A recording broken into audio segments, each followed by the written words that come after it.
Hola, ¿qué tal? ¿Alguna vez nos hemos parado a pensar en cómo la ley ve a los niños, niñas y adolescentes? Bueno, hoy vamos a meternos de lleno en un cambio que fue y sigue siendo una verdadera revolución.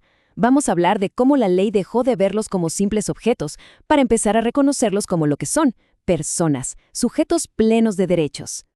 A ver, esta pregunta es el corazón de todo el asunto. ¿La infancia es algo que simplemente tenemos que proteger, casi como si fuera un objeto frágil en una vitrina? ¿O es una etapa de la vida donde las personas ya tienen derechos que deben ser respetados y garantizados? La respuesta, créanme, ha cambiado radicalmente y lo define absolutamente todo. Ok, esta será nuestra hoja de ruta. Vamos a empezar con ese gran cambio de mentalidad, de objeto a sujeto. Luego, viajaremos un poquito al pasado para entender cómo eran las cosas antes, para después contrastarlo con el nuevo sistema. Y ojo, no nos quedaremos solo en la teoría. Veremos un caso real, muy duro, exploraremos un tema tan delicado como la ley penal juvenil y cerraremos pensando en qué papel jugamos todos en esto. Aquí es donde empieza la historia. Y no es solo una historia de leyes, ¿eh? Es la historia de dos maneras completamente opuestas de entender la niñez, una que básicamente silenciaba y otra que vino a dar voz. Dos paradigmas que han moldeado y que todavía hoy siguen moldeando la vida de millones de personas. Bueno, para entender a dónde vamos, primero hay que ver de dónde venimos. Hablemos del modelo antiguo, el que por suerte, y digo por suerte, ya empezamos a dejar atrás. Se le conoce como el paradigma de la situación irregular. Y ya el nombre, irregular, nos da una pista de que algo no andaba bien. A ver, ¿cómo funcionaba esto en la práctica? Este sistema creaba como dos mundos. Por un lado estaban los niños normales, los que tenían familia, que eran casi invisibles para el Estado. Pero por otro estaban los que caían en esa situación irregular, los que no tenían familia, los que eran abandonados o los que cometían algún delito. Ellos eran vistos como objetos, objetos de lástima o de control. Y un juez, desde una mirada muy paternalista, decidía qué hacer con sus vidas, sin preguntarles nada, sin reconocerles ningún derecho propio. Y entonces, ¡pum!, llegó la revolución, un cambio total de perspectiva que le dio un nuevo significado a la infancia frente a la ley. Ahora el foco ya no está en el niño problema, sino en el niño como persona. Este es el gran paso hacia la protección integral, un modelo que se centra en la dignidad. Y ojo, que esto no fue una idea aislada que surgió de la nada. Fue un movimiento mundial, impulsado por tratados importantísimos como la Convención sobre los Derechos del Niño, que países como Argentina y gran parte de Latinoamérica incorporaron a sus propias constituciones. Esto fue como meterle un nuevo ADN a nuestras leyes, así de fuerte. Y acá está la clave de todo. El niño o adolescente ya no es un menor al que hay que ayudar por lástima, no, es un sujeto con derechos. Y esto transforma por completo el papel del Estado. Ya no actúa por caridad, sino que tiene la obligación, el deber, de garantizar que esos derechos se cumplan, para todos y todas, sin ninguna excepción. Miren esta comparación, es que es súper clara. El cambio es radical. Pasamos de un Estado que decidía por el niño a un Estado que tiene que escuchar y asegurar sus derechos. Pasamos de la compasión a la obligación, de la decisión de un solo juez a la universalidad de la ley. Este es el giro que lo cambia todo. Pero bueno, una cosa es lo que dice el papel, ¿no? Y otra muy distinta es lo que pasa en el día a día. ¿Que un derecho esté escrito en una ley significa que se cumple siempre? Pues aquí es donde la promesa choca de frente con la realidad. Y lo vemos en casos muy concretos y, la verdad, muy dolorosos.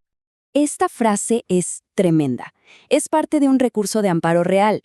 Es la ley misma gritando que algo está muy mal.